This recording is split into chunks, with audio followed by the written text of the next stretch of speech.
Келесі пункт темный корректор. Зона теней. Зона теней деген бетіңіздегі керек емес зоналарды керісінше жабады. Зона света деген бар, ақ түсті, ол керісінше шығарады.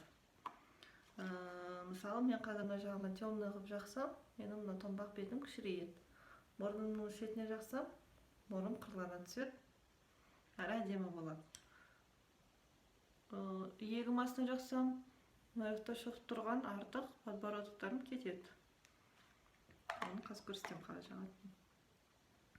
Кисточка бөлек болады. Кисточкаға алып аламын. Бірақ жағына ғана. Міне бір жағы, міне екінші жағына ортасы болады. Соның бір жағына ғана аламын. Ортасына екі шетіне айналдыра алмайсыздар. Шпаргалка ретінде сухай салфетка аламын. Құлақты мына біткен жерінен мұрын мен ерннің ортасына алып келемін. Және де құлақ жақтан бастаймын. Ешқашанда мына жақтан былай қарай бастамаңыздар. Егер де былай қарай бастасаңыз, мына жағыңыз қап-қара пятно болып қалады да, ол сосын жөнделмейді. Сол үшін құлақ жақтан бастаймыз. Мына жақ темный болып, мына жаққа ашық түске қарай алып келу керек. Орын белгілеп алғаннан кейін салфетканы алып тастаймын. Мына бір линияны көріп тұрсыздар ғой. Осыны алып тастау керек кисточкамен, таза кисточкамен растушевка жасап істейсіздер. Енді бұл линиядан төмен қарай түсуге болмайды, керісінше жоғары қарай шығуға болады. Төмен қарай түсіп кетсеңіздер, беттеріңіздің формасы керісінше вообще басқаша болып кетеді. Стандартқа сай емес. Жаңағы жаққан жерге ақырында корректор жағамын. Ерін мен мұрынның ортасына қарай. Құлақтан. Ақырында жоғары қарай көтеремін.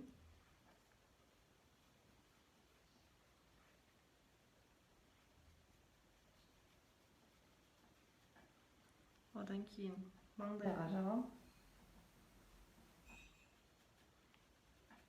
Өйткені шашпен тоналка жаққан жер аппақ болып тұрмас үшін. Маңдайлары кішкентай қыздар қатты көп жақпайсыздар. Маңдайлары кең қыздар керісінше кішкене көбірек жақсаңыздар өзінің стандартты формасына келеді. Иектің астына ішкі жағынан сыртқы жағына қарай жағасыздар. Құлаққа дейін. Қатты қап-қара қылып тастамаңыздар. Біреулеріңіз астынан қараса, сіздің мына жеріңіз қап-қара болып тұрса, өте әдемі болады. Екінші жақты тура солай шпаргалкамен жасауға болады. Немесе қолыңыз үйреніп қалса, құлақтың тұсына қойып, ерін мен мұрынның ортасына келуге болады. Былай қап-қара қылып тастамаңыздар. Бірмен ана жерге дейін келесіздер де жібересіздер. Сол кезде өзі мына жаққа косметика өзі қонады.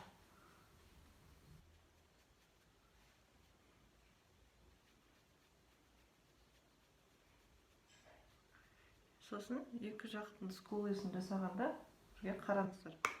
Өйткені мынау линия былай тұруы мүмкін, мынау линияңыз былай кетіп қалуы мүмкін.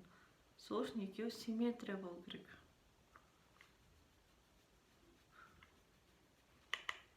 Маңдайға кисточканың бір жағымен ғана алып жағып жатырмын.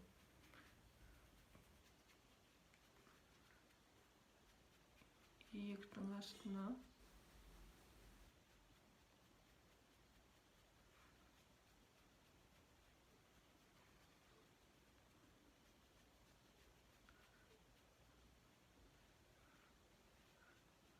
менің ойымша болды.